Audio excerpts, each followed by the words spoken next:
Tidak ada lain yang harus kita lakukan selain lebih giat lagi untuk mencari Tuhan. Kenapa? Karena dunia ini juga sedang berusaha untuk menyeret kita agar iman kita menjadi lemah. Tapi orang-orang yang mencari dan menantikan Tuhan, mereka mendapat kekuatan yang baru. Katakan, tantangan akan semakin berat, keadaan akan semakin berat. Tetapi ketika kita punya Tuhan yang hebat, maka Dia yang memberikan kita kekuatan. Iya, saudara, hari ini kita akan sama-sama belajar dari firman Tuhan, kitab Ibrani pasal yang ke-12. Ibrani 12 mulai ayat yang ke-18. Kalau kita lihat di sana judulnya adalah tanggung jawab yang berat, ya. Tanggung jawab yang berat, ya. Judul perikopnya di sana adalah tanggung jawab yang berat. Kita baca dulu ayat 18 secara bergantian. Saya baca ayat 18, saudara, selanjutnya ya cuma sampai di ayat yang terakhir, yaitu ayat 29.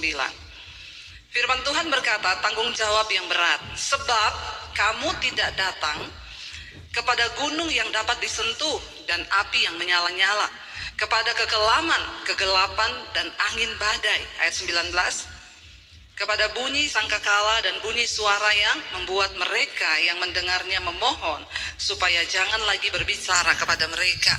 Sebab mereka tidak tahan mendengar perintah ini.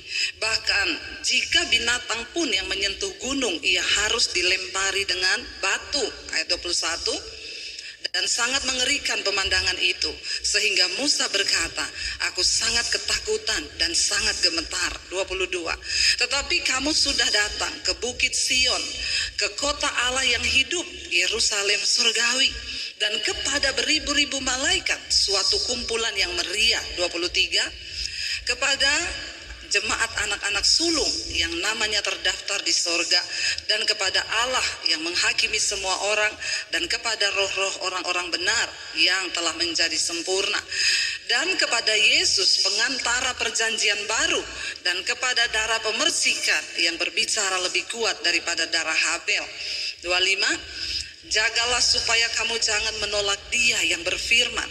Sebab jikalau mereka yang menolak Dia yang berfirman, menyampaikan firman Allah di bumi, tidak luput, apalagi kita, jika kita berpaling dari Dia yang berbicara dari sorga. Ayat 26, waktu itu suaranya menggoncangkan bumi, tetapi sekarang Ia memberikan janji, satu kali lagi aku akan menggoncangkan, bukan hanya bumi saja, melainkan langit juga. Ayat 27, ungkapan satu kali lagi menuju pada perubahan, pada apa yang dapat digoncangkan. Karena Ia dijadikan supaya tinggal tetap apa yang tidak tergoncangkan. Baca sama-sama ayat 28 dan 29. Karena jadi karena kita menerima kerajaan yang tidak tergoncang, marilah kita mengucap syukur dan beribadah kepada Allah menurut cara yang berkenan kepadanya dengan hormat dan takut. 29, sebab Allah kita adalah api yang menghanguskan. Saudara, ayat ini dengan jelas berkata, kita ini tidak lagi datang kepada gunung yang dapat disentuh dan kepada api yang menyala, ya, kepada kekelaman, kegelapan, angin. Bahkan kita ini tidak datang kepada bunyi sangkakala dan bunyi suara yang membuat mereka yang mendengarnya memohon supaya jangan lagi berbicara kepada mereka. Sebab mereka tidak tahan mendengar perintah ini. Bahkan jika binatang pun yang menyentuh gunung, ia harus dilempari dengan batu. Dan sangat mengerikan pemandangan itu, sehingga Musa berkata, aku sangat ketakutan dan sangat gemetar. Kita tahu sejarahnya ketika Musa disuruh oleh Tuhan membawa bangsa Israel keluar dari perbudakan di Mesir. Kita semua sudah belajar, awal mula dari Israel itu adalah Yakub, Abraham, Ishak dan Yakub. Ya, lalu Yakub memiliki anak yang disebut 12 suku Israel. Kemudian ketika satu orang anaknya dibuang, yaitu Yusuf, terjadi kelaparan di tanah Kanaan. Yusuf berada di Mesir karena dibuang oleh saudara-saudaranya. Lalu akhirnya Yusuf membawa semua keluarganya datang ke Mesir. Dia menolong mereka. Di Mesir, Israel dari 12 suku berkembang biak menjadi bangsa yang besar. Bahkan mereka diberkati Tuhan. Orang Mesir pun iri hati. Lalu akhirnya mereka disuruh kerja paksa, diperbudak, diperhamba. Di tengah keadaan yang tidak enak itu, Tuhan mengutus Musa untuk membawa bangsa ini keluar. Karena Tuhan mendengar teriakan mereka ketika mereka berseru. Lalu mereka dibawa, saudara, penuh dengan sungut-sungut. Bangsa ini memberontak, mereka berdosa. Akhirnya Tuhan pun menyatakan diri lewat berbagai-bagai cara kepada bangsa ini. Ya, lewat api Tuhan menyatakan diri, lewat gemuruh, lewat semak yang menyala, lewat suara yang menggelegar, ya, lewat sangkakala. Tetapi ketika Tuhan menyatakan diri dalam bentuk-bentuk yang menakutkan ini, bangsa ini menjadi sangat ketakutan. Mereka memilih biar aja Musa yang pergi karena kami takut. Bukan cuma mereka yang takut, Musa pun ketakutan. Sehingga ketika itu ayat ini bahkan berkata, bahkan sangat mengerikan pemandangan itu, sehingga Musa berkata, aku sangat ketakutan dan sangat gemetar. Gambaran tentang Allah di perjanjian lama adalah sosok yang begitu menakutkan. Ketika dia hadir dalam kekudusan, tidak ada orang boleh mendekat. Bahkan semua yang tidak kudus mati disambar di hadapannya. Tetapi di zaman perjanjian baru, ketika Tuhan akhirnya memperbarui, dia datang dalam rupa manusia, yaitu Yesus. Dia datang membawa kasih karunia. Kita tidak lagi datang kepada api yang menghanguskan. Kita tidak lagi datang kepada gemuruh yang bisa membunuh kita kapanpun. Tetapi kita datang, di sini dikatakan, saudara, kamu sudah datang ke Bukit Sion, kota Allah yang hidup, Yerusalem sorgawi, dan kepada beribu-ribu malaikat, suatu kumpulan yang meriah, dan kepada jemaat anak-anak sulung yang namanya terdaftar di sorga, dan kepada Allah yang menghakimi semua orang, kepada roh-roh orang benar yang telah menjadi sempurna, dan kepada Yesus pengantara perjanjian baru, dan kepada darah pemercikan yang berbicara lebih kuat daripada darah Habel. Hari ini kita beribadah, kita datang di dalam nama Yesus, bukan lagi kepada api yang menyala yang membuat orang Israel menjadi takut. Hari ini kita semua bisa melayani Tuhan. Tetapi ingat, bukan berarti karena Kristus datang membawa kasih karunia sehingga kita juga bebas hidup semau-maunya kita. Kalau kita membaca di sana dikatakan tanggung jawab yang berat. Justru karena Tuhan datang membawa kasih karunia, kita harus sungguh-sungguh menghormati itu. Ada sebuah tanggung jawab yang berat yang Tuhan berikan kepada kita untuk kita hidup di dunia ini. Kalau zaman dulu, saudara, orang itu habis bersinah, dia nggak berani melayani. Mereka nggak berani. Kenapa? Bisa mati langsung terbakar dalam kekudusan Tuhan. Kalau sekarang orang habis bersinah, dia homoseksual, dia mau ngapain, dia bisa naik turun mimbar. Kenapa? Karena Allah bukan lagi api yang menghanguskan. Kita ada di zaman kasih karunia. Tetapi jangan lupa ada sebuah tanggung jawab yang berat yang sudah Tuhan berikan kepada kita. Kristus telah mati bagi kita. Karena itu, mari kita menghormati kasih karunia Allah. Bahkan ada banyak bapak-bapak yang berselingkuh datang, saudara, dan dia bilang sama istrinya, buktinya saya berselingkuh, usaha saya tetap diberkati. Buktinya saya aman-aman aja tuh, Tuhan tidak menghukum saya nggak mati kecelakaan, saya nggak begini-begini. Memang, saudara. Bahkan kita melihat orang-orang yang hidup di dalam dosa hari-hari ini seolah-olah aman hidup mereka, seolah-olah nyaman hidup mereka. Tapi hati-hati, firman Tuhan berkata, jangan bermain-main dengan kasih karunia. Ada sebuah tanggung jawab yang berat yang Tuhan berikan kepada kita. Di sini dikatakan, saudara, ayat 25, jagalah supaya kamu jangan menolak Dia yang berfirman. Sebab jikalau mereka yang menolak Dia yang berfirman, menyampaikan firman Allah di bumi, tidak luput, apalagi jika kita berpaling dari Dia yang berbicara dari sorga. Kita gak langsung dihukum sekarang, kita gak langsung mati sekarang. Kita hidup dalam dosa, kita jatuh bangun, rasanya kita aman, saudara. Tapi firman ini berkata, jagalah, jangan sampai engkau menolak Dia yang menyampaikan firman, Dia yang berfirman. Sebab jikalau mereka yang menolak Dia yang menyampaikan firman Allah di bumi, ya tidak luput dari penghukuman, apalagi kita berpaling dari Allah Bapa yang ada di sorga. Hari ini kita semua mendengarkan firman Tuhan, tapi banyak orang yang hanya mendengar dan mereka tidak mau melakukan. Itu artinya engkau menolak firman Tuhan. Bagaimana respon kita ketika kita mendengarkan firman Tuhan? Itu yang Tuhan lihat. Jangan sampai kita menolak firman Tuhan, saudara. Ketika engkau mendengarkan firman, ketika engkau membaca firman, mari kita sungguh-sungguh mau berusaha untuk melakukan. Mari kita sungguh-sungguh untuk berusaha berkata, yes Tuhan, aku mau melakukan firman ini. Karena goal dari seorang Kristen itu adalah bukan ketika engkau rajin masuk gereja, bukan ketika engkau melayani di atas mimbar, bukan itu goal dari kekristenan. Apa goal dari kekristenan? Waktu hidupmu berubah karena engkau melakukan firman. Kita mau lompat-lompat juga nyanyi di gereja, kalau hidupmu gak berubah, percuma, saudara. Kalau kita lihat Ibrani pasal yang ke-12 ayat yang pertama, firman Tuhan berkata begini di sana. Ibrani 12 ayat yang ke-1. Di sana firman Tuhan berkata demikian. Ibrani 12 ayat 1. Karena kita mempunyai banyak saksi, bagaikan awan yang mengelilingi kita, marilah kita menanggalkan semua beban dan dosa yang begitu merintangi kita, dan berlomba dengan tekun dalam perlombaan yang diwajibkan bagi kita. Ayat ini berkata, di sekeliling kita ini kita memiliki banyak saksi, bagaikan awan saksi hidup kita. Mungkin saudara bertanya, siapa saksi kita, Bu? Yang pertama, mata Tuhan.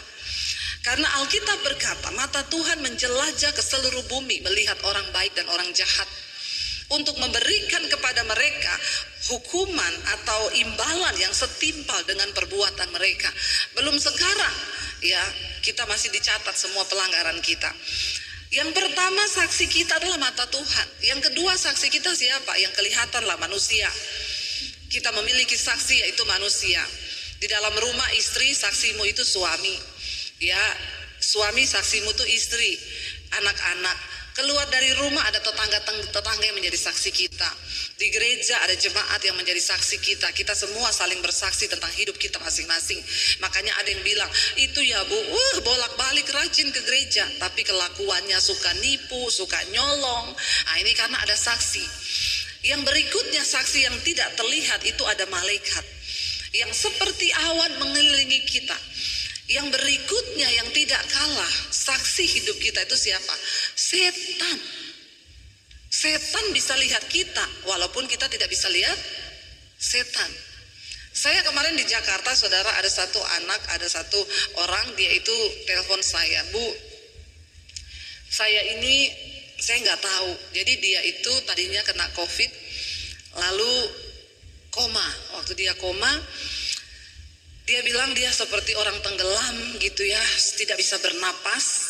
Lalu dia mendengar ada suara yang berkata, ada sosok laki-laki yang muncul dan seluruh tubuhnya itu bersinar. Dan saya bilang dia itu Tuhan. Lalu dia bilang, sosok itu datang, Tuhan berkata, belum saatnya kamu ada di sini. Kamu harus pergi dari sini dan kamu harus hidup. Lalu seperti dia di dalam air yang tenggelam itu, Tuhan mendorong dia dari dalam air itu, lalu dia seperti keluar dari dalam air itu dan akhirnya dia bisa bernapas. Karena waktu itu dia di ruang ICU, sudah dipasangin ventilator, dia koma. Akhirnya dia bisa bernapas, hari itu dia sadar. Ketika dia sadar, saudara, dia keluar rumah sakit, dia telepon saya, Bu, saya sekarang kok aneh ya, kenapa? Saya sekarang bisa lihat setan. Jadi saya tidak nyaman sekali, Ibu. Saya pergi ke rumah sakit, dia bilang itu kayak pasar isinya setan toh. Mulai dari setan anak-anak sampai setan yang perempuan gendong bayi, ada tangan yang berjalan, ada kepala tanpa badan. Aduh, saya benar-benar terganggu, Ibu. Saya tidak mau melihat-lihat yang seperti itu. Saya bilang, ya iya, nanti coba ya kalau kita ada waktu kita ketemu. Karena dia tinggal di luar kota, nanti kita berdoa, minta Tuhan tutup itu. Ya, tapi dia bilang, tapi saya bisa lihat, Bu, kalau ada orang dia punya ilmunya itu mengikuti dia itu digendong oleh satu makhluk, saya bisa lihat. Saya bilang sebenarnya sih kalau kamu berani ya pakai aja itu untuk pelayanan, doa pelepasan. Karena dia bisa lihat ada satu pria jalan, dia bilang, ya itu di kakinya itu diganduli sama makhluk yang separuh badannya wanita tapi separuhnya itu berbentuk kodok. Ya, jadi saya bilang ya kalau kodok itu bicara tentang roh persinahan. Dia bisa melihat ini orang terang, ini orang gelap, ini abu-abu, dia bisa lihat. Saya bilang kalau kamu nyaman sebenarnya kamu bisa langsung datangi orangnya dan bilang ya bertobat. Lalu akhirnya dia doakan orang yang diganduli makhluk itu. Dia bilang saya berdoa Bu buat dia, saya doakan dalam nama Yesus. Tadinya makhluk itu nggak mau pergi, tapi saya usir dalam nama Yesus. Sebenarnya bagus juga ya kalau ada yang begini. Nanti biar kita ajak datang sini dia bisa lihat mana-mana yang diganduli setan-setan. Siapa yang diganduli kodok, ada yang diganduli kelelawar, biar bisa tahu ya. Terutama ibu-ibu bawa suamimu ya, biar dia bisa lihat. Masih suami-suami langsung takut itu.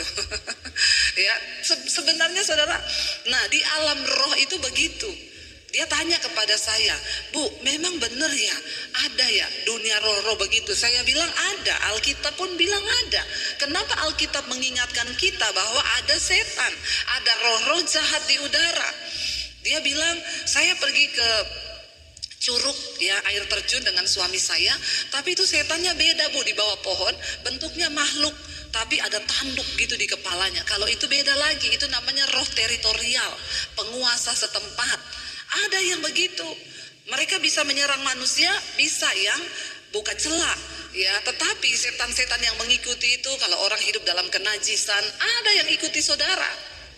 Nggak usah gini-gini. Saudara yang suka selingkuh itu ada yang ikutin. Ya, makanya engkau sering sakit kepala, puyeng, pusing, ya. Karena memang ada setan. Bahkan sekarang banyak perselingkuhan itu, banyak wanita-wanita pelakor di luar sana pakai ilmu.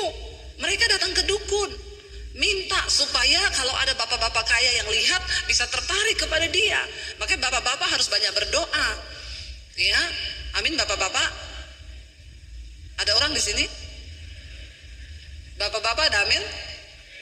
Yang kenceng amin ya. Ya, banyak berdoa. Kenapa? Karena di luar sana setan pun bekerja luar biasa. Karena setan tahu waktunya sudah sangat singkat. Saya melayani banyak saudara. Bahkan tidak sedikit yang berujung pada bunuh diri. Dosa demi dosa itu mendatangkan maut. Ya, tetapi ayat ini berkata, karena kita memiliki banyak saksi. Saya bilang kepada orang itu, di dunia nyatanya alam roh ya memang seperti itu. Ngeri nggak saudara? Dia bilang di mana-mana tuh setan. Iya Bu, benar, di mana-mana tuh setan Bu. Ya memang sebenarnya di dalam dunia roh seperti itu, tapi kan kita nggak lihat. Saudara kan nggak lihat. Di mana, makanya kenapa kita nih kalau pergi ke hutan, pergi kemana perlu berdoa. Ya memang ada roh-roh penunggu, ada roh-roh teritorial, tapi itu ya setan-setan yang mengikuti itu ada saudara. Bahkan yang dia bilang banyak Bu yang diganduli Bu. Saya lihat orang tuh jalan diganduli di tangannya, di kaki, ada yang di punggungnya nempel. Makanya hati-hati saudara, jangan engkau pikir engkau bikin dosa itu biasa. Ya, itu ada roh yang menunggangi hidupmu, yang tiap hari marah-marah. Nah, itu ada setan itu menunggangi. Nggak usah angkat tangan, bertobat saja. Ya ada saudara. Tapi akhirnya dia bilang, saya tidak mau seperti ini Bu, bisakah ibu mendoakan saya? Akhirnya beberapa waktu lalu saya mendoakan dia. Dan beberapa hari yang lalu saya tanya, gimana, masih lihat-lihat nggak? Puji Tuhan Bu, udah tidak. Lega saya Bu. Karena kadang kaget, dia bilang lagi diam-diam muncul ting. Dia bilang saya tidak takut Bu, karena saya percaya roh saya lebih besar. Cuma kaget-kaget aja. Tiba-tiba anak kecil muncul, tiba-tiba kepala tanpa badan muncul. Jadi tidak enak mengganggu. Tapi akhirnya kita berdoa, puji Tuhan Roh Kudus akhirnya kembali ya menutupi matanya, dan akhirnya dia sekarang sudah terbebas, nggak bisa lihat-lihat lagi. Tapi ayat ini berkata di sekeliling kita tuh banyak saksi. Jadi saudara di gereja mau nyanyi, mau angkat tangan, tapi ketika engkau di luar sana berbuat dosa, setan lihat hidupmu. Setan bilang tuh kalau hari Minggu ya pelayanan di gereja nyanyi, padahal di belakang Tapi kita orang nggak tahu, tapi setan tahu. Makanya ayat ini bilang, karena kita mempunyai banyak saksi, bagaikan awan yang mengelilingi kita, marilah kita menanggalkan semua beban dan dosa yang begitu merintangi kita, dan berlomba dengan tekun dalam perlombaan yang diwajibkan bagi kita. Kita semua ada di dalam gelanggang pertandingan. Tetapi ada hal-hal yang akan menghalangi kita bertanding dengan tekun sampai pada garis akhir. Itu apa? Beban dan dosa. Kita ini sudah datang kepada gunung kudusnya Tuhan. Kita sudah datang di kota kudusnya Allah, Yerusalem, Sion, kota kudus Allah. Kita sudah datang kepada darah pemercikan perjanjian baru, yaitu darah Yesus. Tetapi ingat saudara, jagalah kata firman Tuhan. Jagalah, memang kita sudah tidak datang pada api yang langsung membunuh kita ketika kita berdosa. Tapi justru karena itu, jaga baik-baik. Jangan sampai ada di antara kamu, firman ini berkata, yang menolak Dia yang berfirman. Waktu engkau mendengarkan firman, tangkap firman Tuhan. Karena goal dari kekristenan kita adalah ketika kita menjadi pelaku-pelaku firman, bukan hanya pendengar saja. Engkau mendengarkan firman, engkau pulang, hidupmu berubah. Setan takut dengan kita. Kenapa? Karena ada perubahan. Ya, ada hidup yang diubahkan. Ada kekudusan Tuhan. Kita menyembah Allah yang kudus, karena itu kita juga harus kudus. Jangan sampai kita menyembah Tuhan yang kudus, tapi hidup kita dipermainkan sama setan. Saya takutnya nanti kalau dilihat bukan cuma diganduli di kaki, di tangan, di kepala, semua ada setannya. Nah, ini kan bahaya saudara. Kita berdoa supaya Tuhan memberikan kita kuasa dan niat dari hati. Aku mau menjadi pelaku firman Tuhan, bukan hanya pendengar. Saya mau menjadi pelaku firman. Dikatakan di sana, ya, jaga supaya kita ini jangan menolak Dia Tuhan yang sudah berfirman. Apalagi jika kita berpaling dari Allah yang berfirman, berbicara dari sorga bagi kita. Rasanya sepele kalau orang itu tidak melakukan firman, bagi kita itu sepele. Tetapi di hadapan Tuhan itu sama dengan engkau menolak Tuhan. Firman Tuhan berkata, orang yang hanya mendengarkan firman dan tidak melakukan, dia itu seumpama seorang yang mengamat-amati mukanya di depan kaca, lalu dia pergi dan dia lupa bagaimana wajahnya. Orang yang seperti ini tuh bukan cuma menipu orang lain, tapi dia menipu dirinya sendiri. Bagaimana mungkin seseorang bisa menipu diri? Gak mungkin kita bisa tipu diri kita. Diri kita lah yang paling tahu. Jadi dengan kata lain, kalau orang menipu dirinya sendiri, itu kebangetan, di atasnya kebangetan. Saudara, mari kita sadari bahwa ada banyak saksi di sekeliling kita hari-hari ini. Mari di waktu-waktu yang mendekat, di waktu-waktu di hari-hari Tuhan yang mendekat, kita ini semakin giat. Kita sudah melampaui masa-masa sulit di mana goncangan demi goncangan terjadi. Masa pandemi 2 tahun itu adalah goncangan yang cukup berat bagi kita. Kematian di depan mata. Jangan sampai itu semua sudah berlalu dan hidup kita belum berubah-berubah juga. Ayat ini berkata, waktu itu, ayat 26, suaranya menggoncangkan bumi. Tetapi sekarang ia memberikan janji, satu kali lagi aku akan menggoncangkan bukan hanya bumi saja, tetapi langit juga. Ungkapan satu kali lagi itu menunjuk kepada perubahan pada apa yang dapat digoncangkan. Karena ia dijadikan supaya tinggal tetap apa yang tidak tergoncangkan.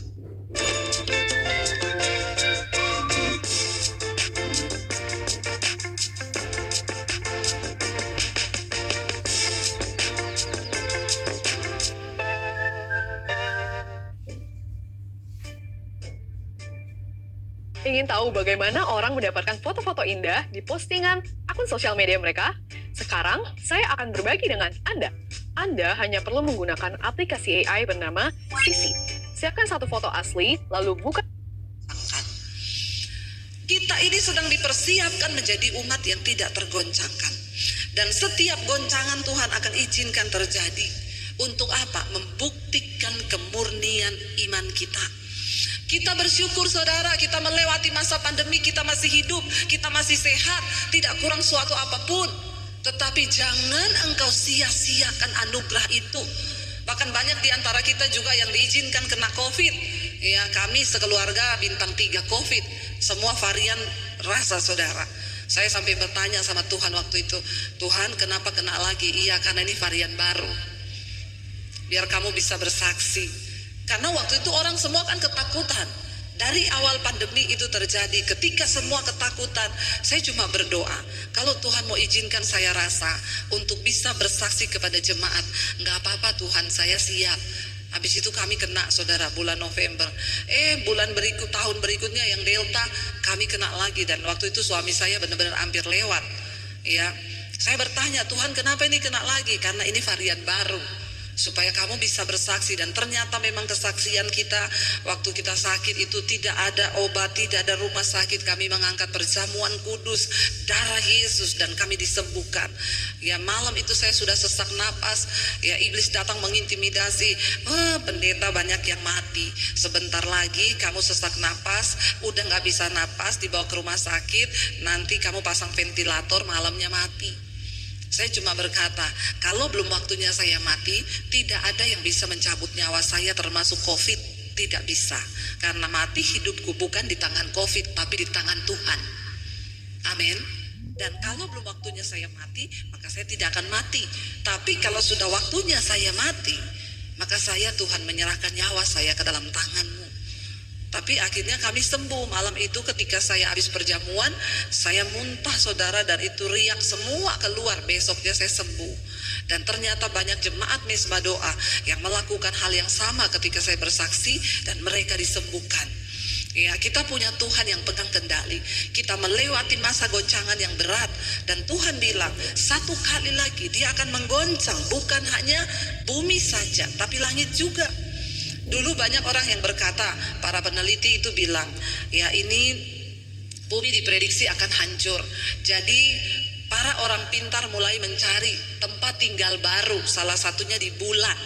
Diselidiki, bulan bisa hidup enggak? Oh bisa, ada nitrogennya.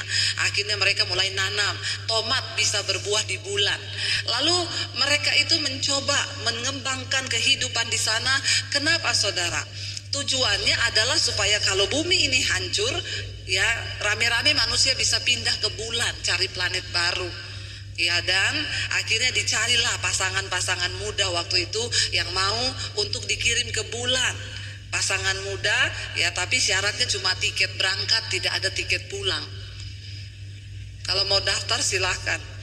Ya, dengan tujuan mereka mau mencoba manusia itu bisa hidup nggak di sana. Ya, karena mereka bilang kalau bumi ini hancur, ya kan bulan tidak hancur. Padahal firman Tuhan bilang semua akan hancur secara demikian. Tata surya, semua planet-planet itu akan hancur. Saya juga bingung kalau akhirnya benar manusia bisa hidup di bulan, tinggal di sana. Ya, nanti doa Bapa kami dirubah ya. Datanglah kerajaanmu di bulan seperti di surga, bukan di bumi. Tapi saudara, ya ternyata manusia tidak cukup pinter. Ya, mereka mencari kehidupan yang lain. Akan digoncang, bukan hanya bumi, tetapi langit juga kata firman Tuhan. Berarti semua yang ada di langit juga tergoncang. Nah, ini dilakukan Tuhan supaya apa? Tertinggal satu umat yang tidak tergoncangkan. Nah, firman ini berkata, kalau kita lihat ayat yang ke-28, baca sama-sama Ibrani 12 ayat yang ke-28, firman Tuhan berkata di sana, jadi karena kita menerima kerajaan yang tidak tergoncangkan, marilah apa? Kita mengucap syukur dan beribadah kepada Allah menurut apa? Cara yang berkenan kepadanya dengan hormat dan takut, sebab Allah kita adalah api yang menghanguskan. Memang Dia tidak menghanguskan sekarang, tapi satu saat nanti kita semua akan berdiri di hadapan tahta pengadilan Kristus untuk memberikan pertanggungan jawab atas hidup kita di bumi ini. Karena itu kita sekarang, puji Tuhan, haleluya, 12 kali dikatakan memang dunia ini akan digoncang, tetapi saudara dan saya, kita menerima satu kerajaan yang tidak tergoncangkan, yaitu kerajaan Allah di dalam nama Tuhan Yesus. Karena dari itu, mari kita mengucap syukur kepada Tuhan dan beribadah kepada Allah kita menurut cara yang berkenan kepadanya dengan hormat dan takut. Apa itu ibadah yang sejati? Persembahkanlah tubuhmu sebagai persembahan yang hidup, yang kudus, yang berkenan kepada Allah. Itu ibadahmu yang sejati. Mari hari-hari ini, mau saudara di rumah, saudara di tempat pekerjaan, bilang, Tuhan, aku mau beribadah kepadamu dengan cara yang berkenan. Aku mau menghormati dan takut akan Engkau. Caranya bagaimana? Mempersembahkan tubuhku yang hidup, yang kudus, berkenan kepada Allah. Itu ibadah yang sejati. Mari kita sama-sama berdoa supaya Tuhan memberikan kita kekuatan terus berubah, saudara.